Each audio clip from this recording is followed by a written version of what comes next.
मागच्या 2 लेक्चरपासून आपण प्रकरण 2 लोकसंख्या भाग 2 बघत आहोत. पहिल्या व्हिडिओमध्ये आपण वयोरचना किंवा लोकसंख्येचे मनोरे आणि त्याचे प्रकार बघितले होते. त्यानंतरच्या दुसऱ्या व्हिडिओमध्ये आपण लिंगरचना जी काही असते किंवा लिंग गुणोत्तर जे आहे तर त्याविषयी आपण माहिती घेतलेली आहे. आज आपण त्या पुढचा पॉईंट साक्षरता आणि शिक्षण हे आज बघणार आहोत. तर साक्षरता आणि जे काही शिक्षण असेल तर त्याचा प्रभाव आपल्या लोकसंख्येवर काय होत असतो ते आपल्याला आज बघायचं आहे. तर लोकांची साक्षरता हा एक जो काही घटक आहे तर तो एक अभ्यासातील महत्त्वाचा घटक आहे. कोणत्या अभ्यासातील? तर लोकसंख्येचा अभ्यास.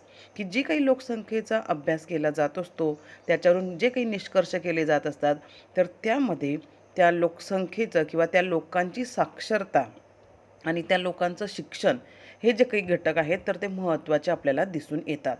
तर लोकसंख्येतील साक्षरतेचे प्रमाण हे त्या देशाच्या आर्थिक व सामाजिक विकासाचे द्योतक असते. बघा की लोकसंख्या जी असेल कोणत्याही देशाची तर त्या देशातील लोकसंख्येचं साक्षरतेचं प्रमाण जर चांगलं असेल, साक्षर लोकांची संख्या जर जास्त असेल तर त्याचा प्रभाव त्या देशाच्या अर्थव्यवस्थेवर व सामाजिक विकासावर होताना आपल्याला दिसून येतो. बघा की जेवढे साक्षर लोक त्यांचे शिक्षण जेवढं चांगलं असेल तेवढाच तो व्यक्ती चांगलं कमवू शकतो. आर्थिक बाब त्याची तेवढी चांगली असते.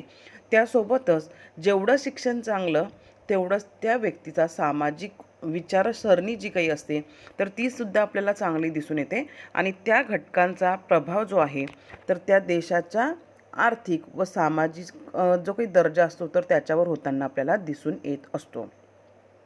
साक्षरतेचे प्रमाण हा सामाजिक विकासाचा एक प्रमुख निर्देशांक आहे.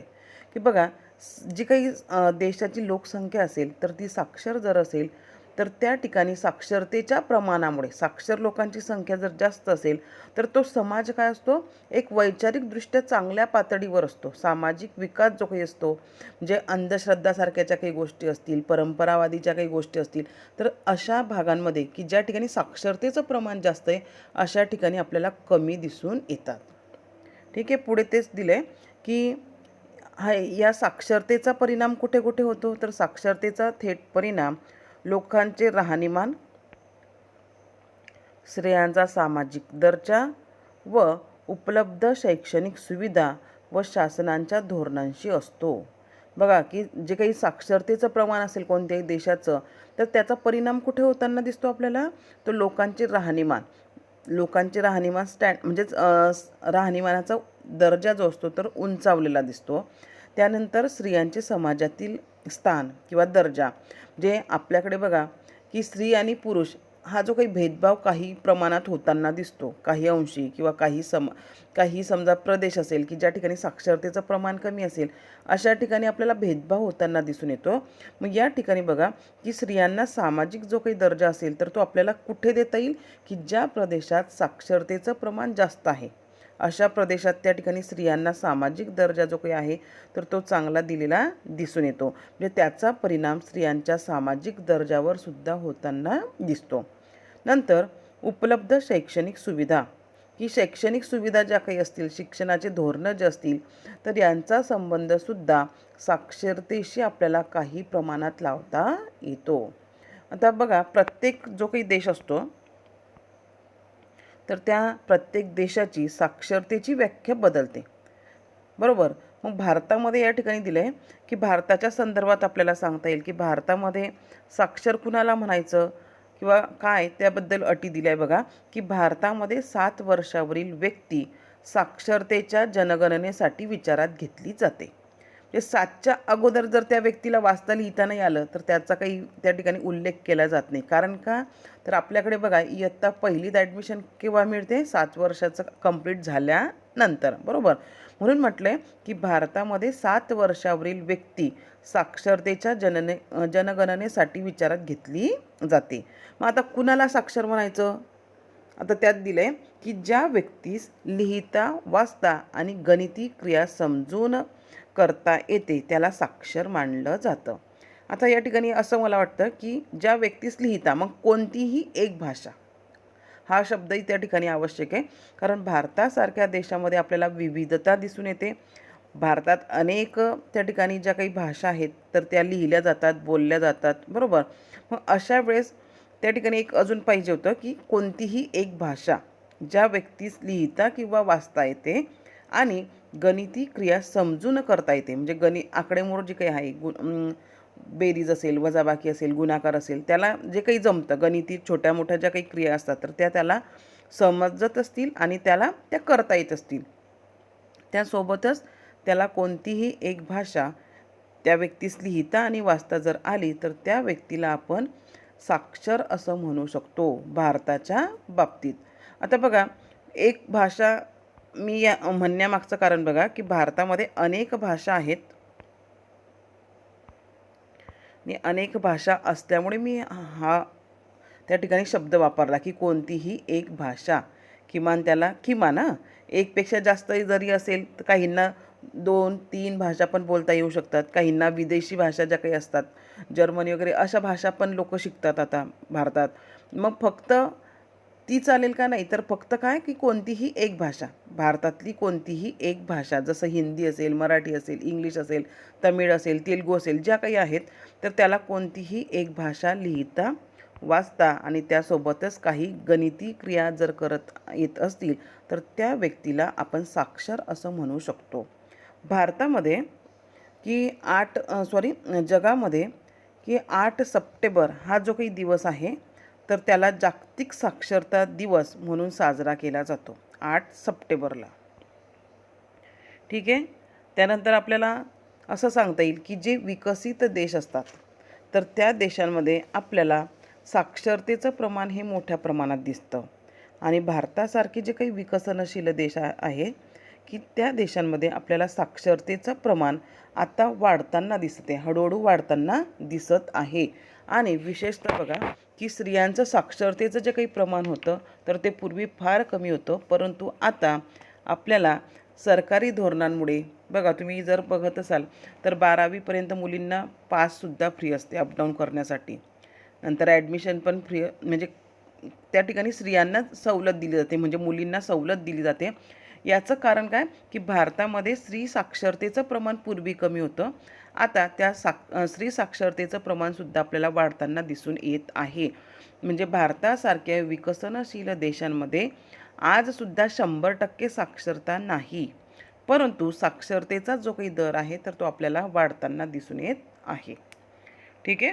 पुढे त्यांनी दिले बघा, शोधा पाहू असं म्हटलं की खालील देशांमध्ये साक्षरतेचे प्रमाण निर्धारित करण्यासाठीचे किमान वय किती आहे ते शोधा. आता बघा, या अगोदर आपण बघितलं की भारतामध्ये काय होतं, किमान वय 7 वर्ष, की 7 वर्षाच्या वरील ज्या व्यक्तीला कोणतीही भाषा लिहिता वाचता येते ती साक्षर असेल, बरोबर. मग हा भारताचा विचार झाला. मग हे जे काही 3 देश दिलेले आहेत, ब्राझील हा दक्षिण अमेरिका खंडात येतो, अमेरिकेची संयुक्त संस्थाने म्हणजे America, USA, United state of America. त्यानंतर नंबर 3 दिला आहे जर्मनी. जर्मनी हा युरोप खंडातील पश्चिमेकडचा देश आहे, युरोप खंडात त्याचं स्थान पश्चिमेला येतं. तर जर्मनी या 3 देशांमध्ये त्या ठिकाणी साक्षरतेचं प्रमाण निर्धारित किती वय केलं आहे, किती वर्षाच्या वरच्या मुलांना किंवा मुलींना साक्षर म्हणायचं किंवा लोकसंख्येला, तर त्या ठिकाणी आपल्याला असं दिसून येतं, जर तुम्ही शोधलं, या ठिकाणी सर्च केलं तर असं दिसतं की या तिघही देशांमध्ये 15 वर्षच्या वरील जे काही लोक असतील आणि त्यांचं जर त्यांना भाषा वाचता येत असेल तर त्यांना काय म्हटलं जातं, साक्षर असं म्हटलं जातं. म्हणजे या प्रश्नाचं जे काही उत्तर आहे की ब्राझील, अमेरिका आणि जर्मनी या देशांमध्ये साक्षरतेचं प्रमाण निर्धारित करण्यासाठी 15 वर्ष वय त्या ठिकाणी लागतं. ठीक आहे. त्यानंतर पुढे एक ॲक्टिव्हिटी परत की सांगा पाहू. आलेख दिला आहे, आलेखाचं वाचन करा व प्रश्नांची उत्तरे द्या. आलेख कशाच्या संदर्भात ते बघा, नाव दिलं आहे लिंग व प्रौढ साक्षरतेचे प्रमाण प्रदेशानुसार आणि पुढे दिलं आहे सन 2016. म्हणजे 2016ची जी काही आकडेवारी असेल तर त्यानुसार या ठिकाणी आपल्याला एक ग्राफ दिलेला दिसून येतो. त्या ग्राफवरून आपल्याला काही प्रश्नांची उत्तरं द्यायची आहे. ग्राफमध्ये बघा 3-3 बार दिसत आहे. आडव्या पद्धतीने तो ग्राफ काढलेला दिसतोय आपल्याला बघा. आणि कलरफुल दिलेला आहे. जो काही ऑरेंज कलर दिसतोय तो एकूण लोकसंख्या त्या ठिकाणी दिली आहे, की साक्षरतेचं प्रमाण किती, एकूण पण स्त्री प्लस पुरुष, बरोबर. ऑरेंज रेष जी आहे ती, त्यानंतर ब्ल्यू किंवा निळा रंग जो काही दिलेला दिसतोय तो पुरुष, म्हणजे पुरुषांच्या साक्षरतेचं प्रमाण ते दर्शवतं, निळ्या रेषा.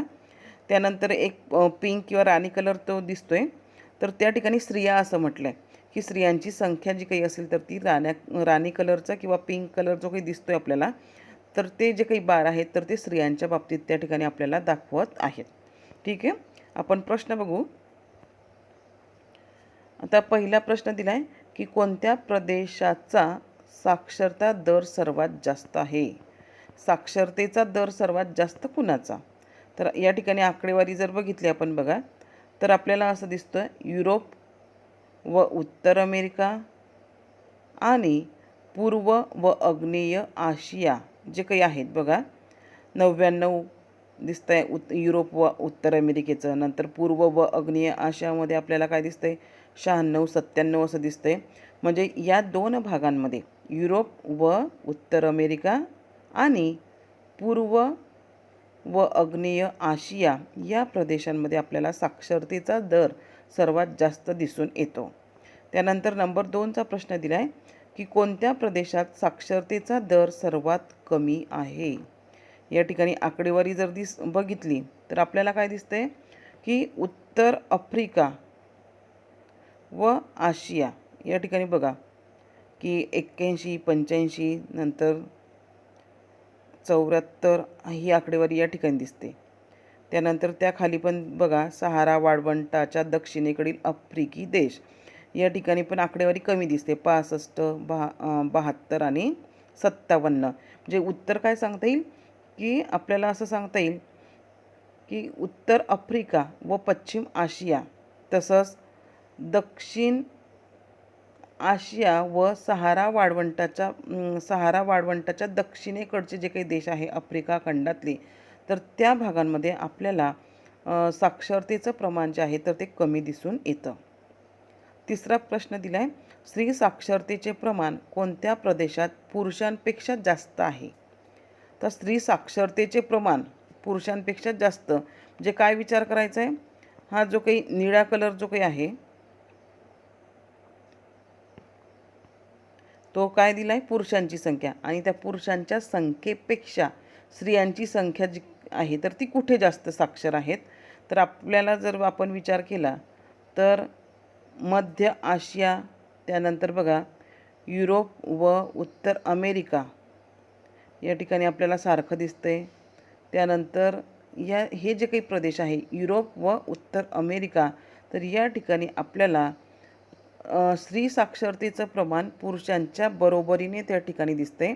इतर जर ठिकाणी खाली बघितलं तुम्ही तर आपल्याला काय दिसतंय की त्या ठिकाणी पुरुषांपेक्षा स्त्री साक्षरतेचं प्रमाण हे काही अंशी त्या ठिकाणी कमी दिसून येतं. चौथा प्रश्न बघा दिलाय की आलेखाबाबतचे तुमचे निष्कर्ष काय. आता आलेख जर आपण बघितला तर आपल्याला असं दिसून येतं की खंडनिहाय म्हणजे जे काही जगातले 7 खंड आहेत तर त्या 7 खंडांनुसार जर विचार केला तर स्त्री साक्षरता व पुरुष साक्षरता जे काही आहेत तर त्याच्यामध्ये आपल्याला असमानता दिसून येते. किंवा खंडानुसार जरी विचार केला तर प्रत्येक खंडात साक्षरतेचं प्रमाण हे आपल्याला वेगवेगळं दिसून येतं.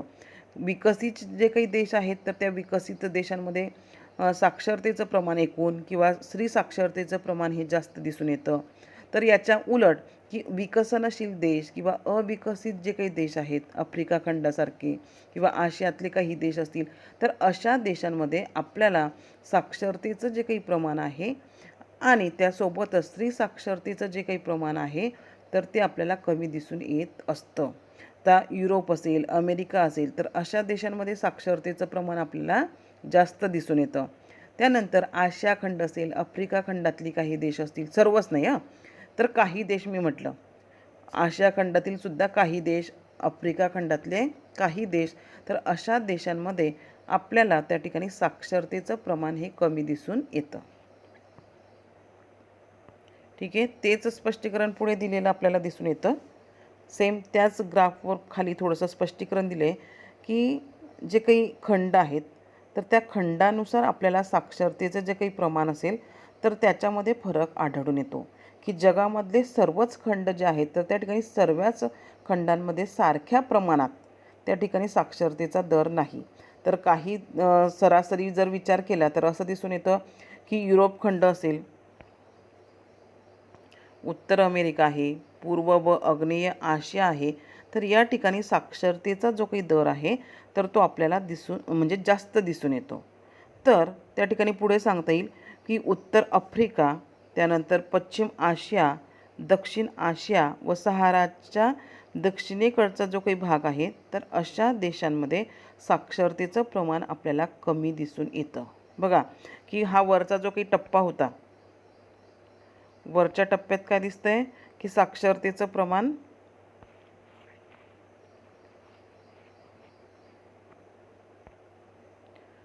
वरच्या टप्प्यामध्ये बघा युरोप, उत्तर अमेरिका, पूर्व व आग्नेय आशिया या ठिकाणी साक्षरतेचं प्रमाण अधिक दिसतंय.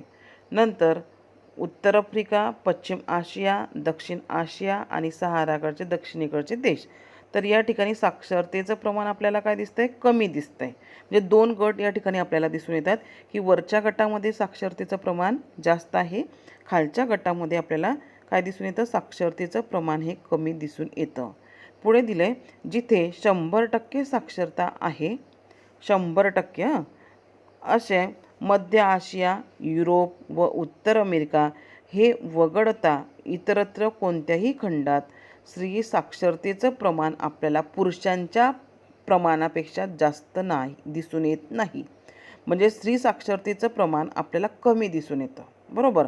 तर हे आपल्याला एक कॉमन निष्कर्ष या ठिकाणी दिसून येतात की स्त्री साक्षरतेचं प्रमाण हे आपल्याला पुरुष साक्षरतेच्या प्रमाणापेक्षा काही अंशी आपल्याला या ठिकाणी कमी दिसून येतं. ठीक आहे, त्यानंतर पुढचं आपण बघू.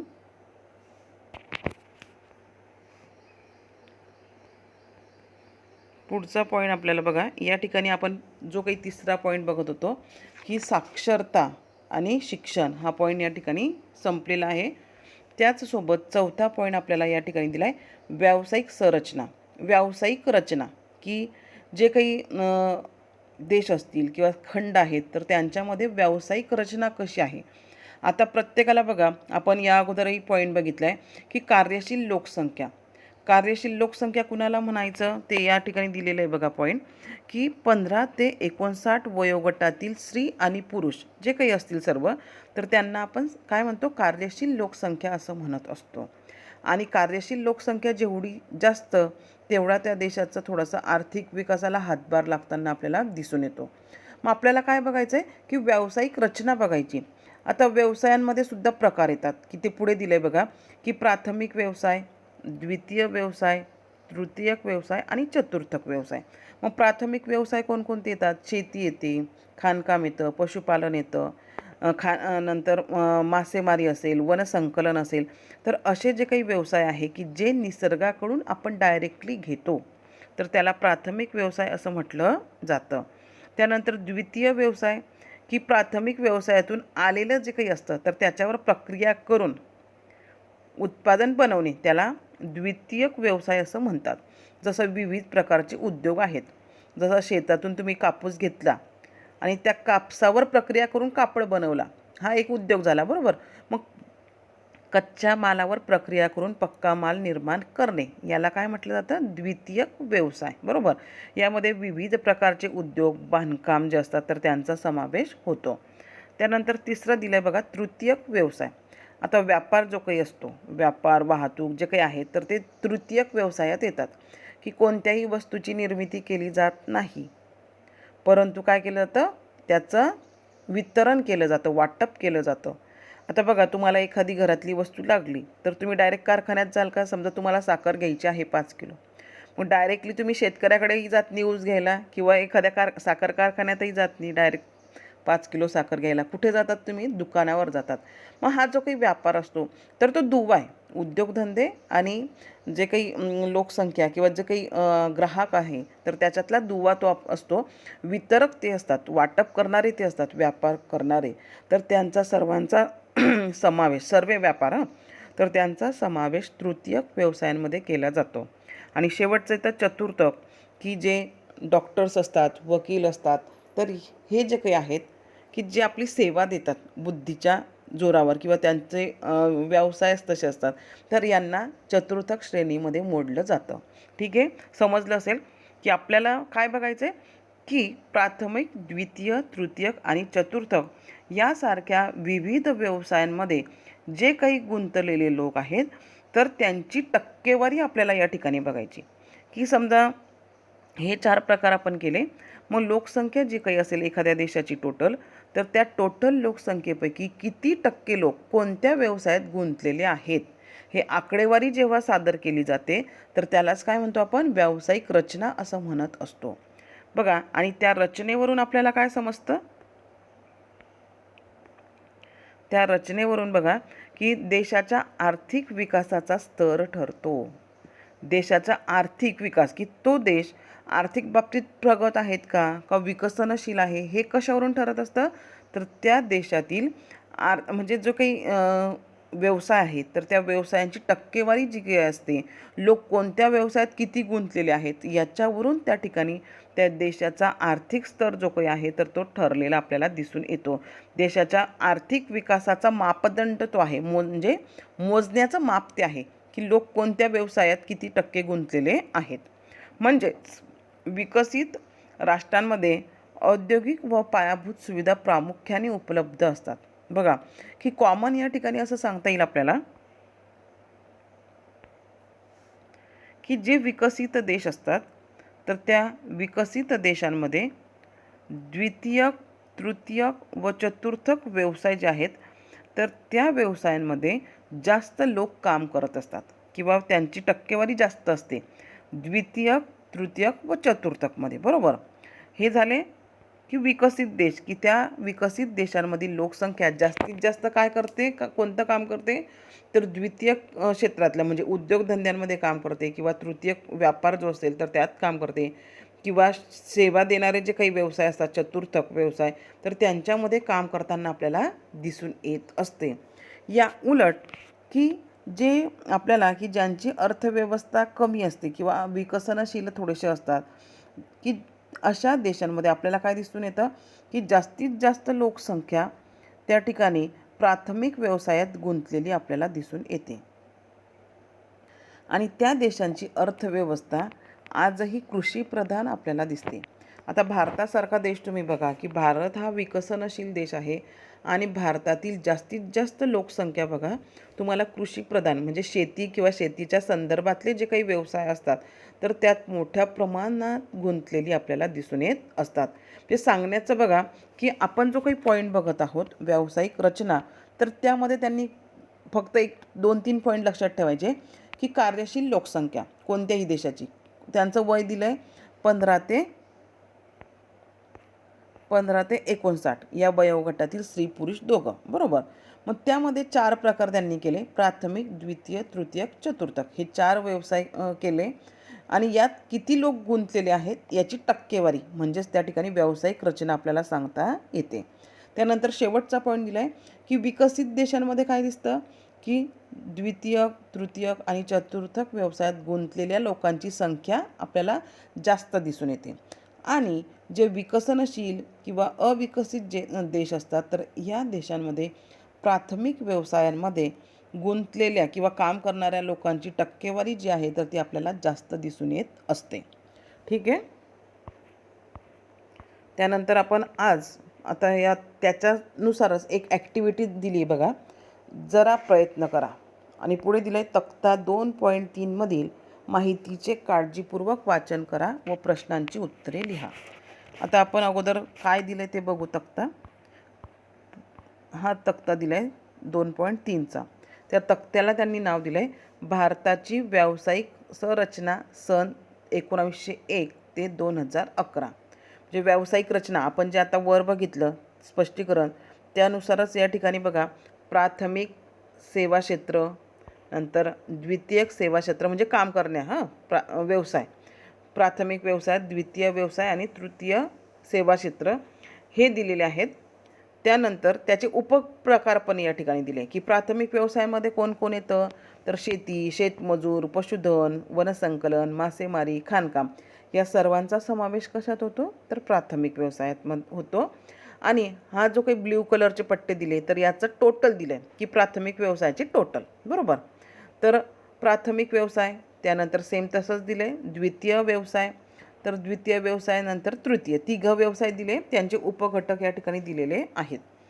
त्यानंतर वर्ष दिले बघा 1901, त्यानंतर डायरेक्ट 1951 आणि पुढे 10 वर्षांचा गॅप देऊन 51, 61, 71, 81, 91, 2001 आणि 2011 असं गॅपने त्या ठिकाणी आकडेवारी दिली आहे. कशाची आकडेवारी दिली आहे, की जी काही लोकसंख्या आहे भारताच्या संदर्भातली आकडेवारी, कारण तक्त्याला नावच त्यांनी दिलं आहे की भारताची व्यावसायिक संरचना, म्हणजे भारताच्या संदर्भातली ही आकडेवारी आपल्याला दिसून येते की भारतातील जी काही लोकसंख्या होती तर त्या लोकसंख्येनुसार टक्क्यानुसार 100च्या प्रमाणात या ठिकाणी दिलं आहे, टक्क्यांनुसार दिलं आहे बघा की किती टक्के लोक कोणत्या व्यवसायात गुंतलेले आहेत हे आपल्याला दिलेलं आहे.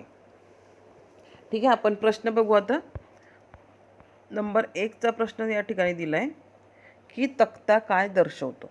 आता मी या अगोदर पण सांगितलं आहे, असा प्रश्न असेल तर आपल्याला फार सोपं असतं. कारण काय की ज्या तक्त्याला नाव दिलेलं असतं किंवा थोडीशी जी काही माहिती दिलेली असते तेच काय असतं, तो तक्ता दर्शवतो, बरोबर.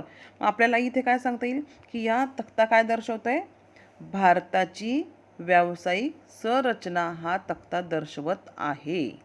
आलं लक्षात, कारण त्या तक्त्याला त्यांनी नावच दिलं आहे की भारतातील कोणकोणते व्यवसाय आहेत आणि त्या भारतातील लोकसंख्या, कार्यशील जी काही लोकसंख्या आहे तर ती कोणतं काम करते त्याची माहिती, संख्यांनुसार माहिती, टक्क्यांनुसार माहिती या ठिकाणी दिलेली आपल्याला दिसून येते.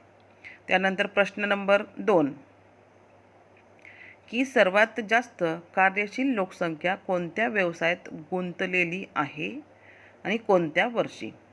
आता बघा कोणत्या वर्षी हा पण प्रश्न विचारला आहे की कार्यशील लोकसंख्या. आता आपण जर बघितलं तर कार्यशील लोकसंख्या सर्वात जास्त कुठे दिसते, आपण चार्ट बघू बघा. आता तिघी निळे पट्टे जर तुम्ही बघितले, निळेच बघायचे कारण ते टोटल संख्या आहे, आपल्याला टोटलचाच विचार करायचा आहे की सर्वात जास्त कार्यशील लोकसंख्या कोणत्या व्यवसायात आहे, बरोबर. कोणत्या व्यवसायात जर तुम्ही पूर्ण निळे जे काही पट्टे आहेत त्यांची आकडेवारी जर बघितली तर आपल्याला काय दिसते की वरचा जो काही निळा पट्टा आहे कोणता, की प्राथमिक व्यवसाय, तर त्या प्राथमिक व्यवसायांमध्येच आपल्याला टक्केवारी सर्वात जास्त दिसते. तुम्ही बघा की 71.9, 72.7, 72.3 आणि खालची आकडेवारी बघा द्वितीयमधले 12, 10, 11, बरोबर. त्यानंतर तृतीयमध्येही बघा 15, 17, 16, म्हणजे ही आकडेवारी कमी दिसते. सर्वात जास्त लोक कुठे काम करताय, तर प्राथमिक व्यवसायात, बरोबर. त्यातल्या त्यात आता यामध्ये अजून आपल्याला सांगता येईल, हा जो काही पूर्ण आपण भाग बघत आहोत निळा, तर यामध्ये सर्वात मोठा आकडा कोणता तो बघायचा. तर या ठिकाणी आपल्याला असं दिसतं की 72.7 हा जो काही आकडा आहे 72.7, तर तो काय आपल्याला दिसून येतो की सर्वात मोठा आकडा दिसतो की 72.7% लोकसंख्या 1951, वर्ष पण दिले बघा वर, 1951 या वर्षी प्राथमिक व्यवसायांमध्ये शेती, शेतमजूर, पशुपालन, नंतर वनसंकलन, मासेमारी या सर्वांचा समावेश होतो आणि या सर्वांमध्ये काम करणाऱ्यांची टक्केवारी त्या ठिकाणी आहे 72.7 आणि वर्ष आहे 1951. ठीक आहे. त्यानंतर पुढचा तिसरा प्रश्न आपण बघू की कोणत्या व्यवसायात सर्वात कमी कार्यशील लोकसंख्या गुंतलेली आहे आणि कोणत्या वर्षी. सेम तसंच आहे, फक्त काय बघायचं आपल्याला, कमी बघायचं आहे की सर्वात कमी आकडेवारी कुठे आपल्याला दिसते. तर आकडेवारी जर तुम्ही बघितली, आता कमी आकडेवारी आपल्याला खालच्याच याच्यात दिसते, बरोबर. हे दोन भाग जे आहेत तर यात सर्वात कमी आकडेवारी आपल्याला दिसते. मग यातला सर्वात कमी आकडा कोणता तो विचार करायचा, बघायचं. बघा 10 सर्वात कमी दिसतोय, 10.7 आहे, त्यानंतर 10 दिसतोय, बरोबर. म्हणजे हा जो काही आकडा आहे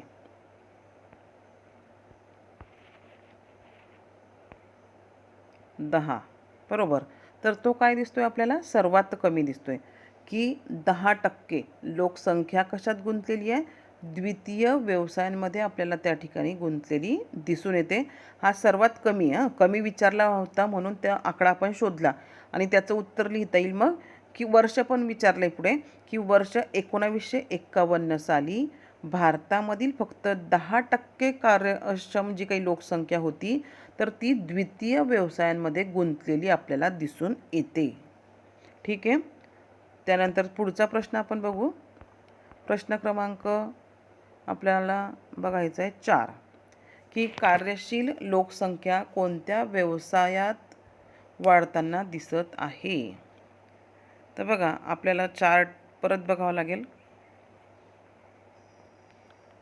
हे तर कॉमन आपल्याला दिसतंय, की तुम्हाला काय सांगितलं आहे त्यांनी, प्रश्न काय विचारला आहे, की कोणत्या व्यवसायात लोकांची संख्या वाढताना दिसते. आता जर तुम्ही थोडंसं यांचं निरीक्षण केलं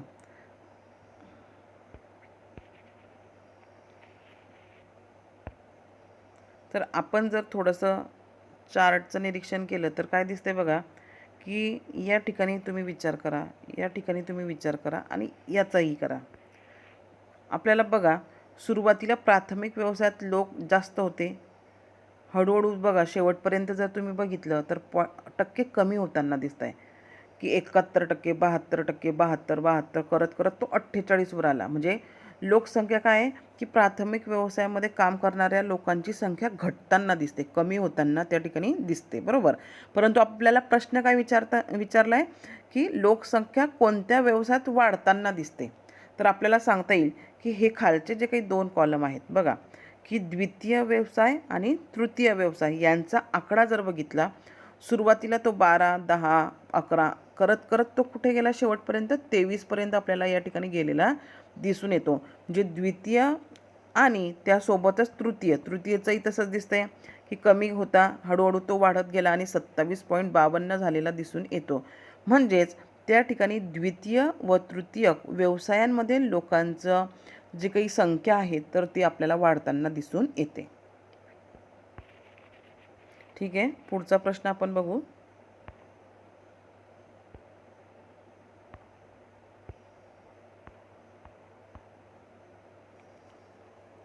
प्रश्न क्रमांक 5 आपल्याला बघायचं आहे, की कार्यशील लोकसंख्या कोणत्या व्यवसायात कमी होताना दिसते. जे आपण आत्ताच बघितलं, की लोकसंख्या कमी कुठे होताना दिसते आपल्याला, प्राथमिक व्यवसाय, की प्राथमिक व्यवसाय जे काही आहे तर त्या प्राथमिक व्यवसायातील कार्यशील लोकसंख्येचं प्रमाण हळूहळू कमी होताना दिसून येतं. ठीक आहे. त्यानंतरचा प्रश्न आपण बघणार आहोत. प्रश्न क्रमांक 6.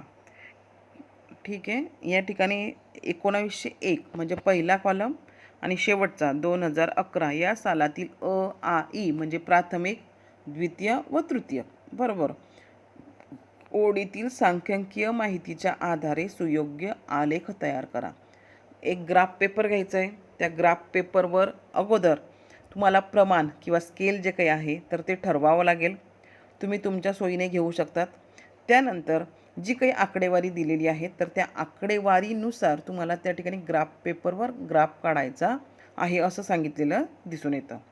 ठीक आहे. त्यानंतर पुढचा प्रश्न दिला आहे 7 नंबरचा, की स्तंभालेखाची तुलना करून तुमचे निष्कर्ष एका परिच्छेदात लिहा. म्हणजे तुम्ही जो काही हा तक्ता बघितला तर हा तक्ता बघितल्यानंतर तुम्ही तुमचं काय निष्कर्ष मांडू शकतात. तर आपल्याला बघा कॉमन सांगता येईल, की सुरुवातीला म्हणजे सुरुवात जेव्हा केली तक्त्याची 1901 आणि शेवट झाला 2011मध्ये, तर प्राथमिक जे काही व्यवसाय होते तर त्या प्राथमिक व्यवसायातील लोकसंख्येचं प्रमाण जे आहे म्हणजे शेती किंवा शेतीच्या संदर्भात काम करणारे जे काही लोकसंख्या होती तर ती हळूहळू आपल्याला कमी होताना दिसून येते. बघा या ठिकाणी पण दिले आकडे. सुरुवातीचा आकडा होता 71.9 आणि तो हळूहळू कमी होत जाऊन 96 झालेला आपल्याला दिसून येतो. म्हणजे प्राथमिक व्यवसायात जे काही गुंतलेले लोक होते तर त्यांची संख्या भारतामध्ये हळूहळू आपल्याला कमी होताना दिसून येते. त्यानंतर दुसरा निष्कर्ष सांगता येईल की जे काही द्वितीय आणि तृतीयक दोघी सेवा ज्या आहेत तर त्यांच्या आकडेवारीचं जर निरीक्षण केलं तर आपल्याला काय दिसून येतं की सुरुवातीला या व्यवसायांमध्ये काम करणारे जे होते तर त्यांचं प्रमाण कमी होतं, परंतु हळूहळू ते वाढत जाऊन त्यांचं आकडेवारी त्या ठिकाणी आपल्याला वाढलेली दिसून येते. जे द्वितीय व्यवसायात बघा की 1901मध्ये 12.5% लोकसंख्या फक्त काम करत होती. आता 2011चा जर विचार केला तर ती वाढत जाऊन 23.52% लोकसंख्या द्वितीय व्यवसायांमध्ये म्हणजे उद्योग असेल, बांधकाम असेल तर याच्यामध्ये गुंतलेली आपल्याला दिसून येते. त्यानंतर तिसऱ्या आकडेवारी पण सांगता येईल की तृतीय व्यवसायांमध्ये सेम तसंच आहे की सुरुवातीला लोकसंख्या कमी गुंतलेली होती.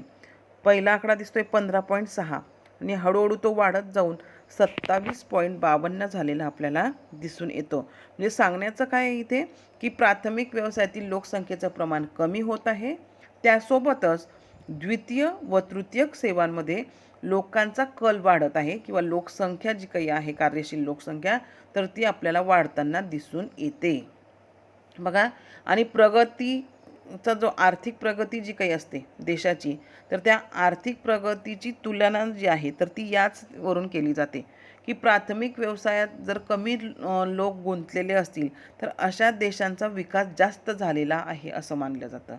आणि ते लोक आर्थिक बाबतीत प्रगत असतात. कोणते लोक की जे प्राथमिक व्यवसायात कमी गुंतलेले असतात. आणि भारतासारखा जर विचार केला की भारत आजसुद्धा अजूनसुद्धा ही विकसनशील देशात गटामध्ये येतो. भारत पूर्ण प्रगत नाही, विकसनशीलमध्ये आपण येतो. आणि त्यात जर बघितलं तर आपला कल उंचावताना दिसतोय. ग्राफ पेपर काढला किंवा ही आकडेवारी जर आपण बघितली तर आपल्याला काय दिसतंय भारताच्या संदर्भात की भारताची लोकसंख्या कुठे वाढताना दिसते, कार्यशील लोकसंख्या तर द्वितीय व तृतीयक सेवांमध्ये त्यांची जी काही लोकसंख्या आहे तर ती वाढताना दिसते. आणि त्या मानाने प्राथमिक व्यवसायात लोकसंख्या कमी होताना दिसते. म्हणजे आपला देश विकासाच्या मार्गावर, विकसित राष्ट्र होण्याच्या मार्गावर आपल्याला दिसून येत आहे. जे भारताची ओळख विकसित राष्ट्र म्हणून होताना आपल्याला दिसून येत आहे. ठीक आहे, आज आपण इथेच थांबूया.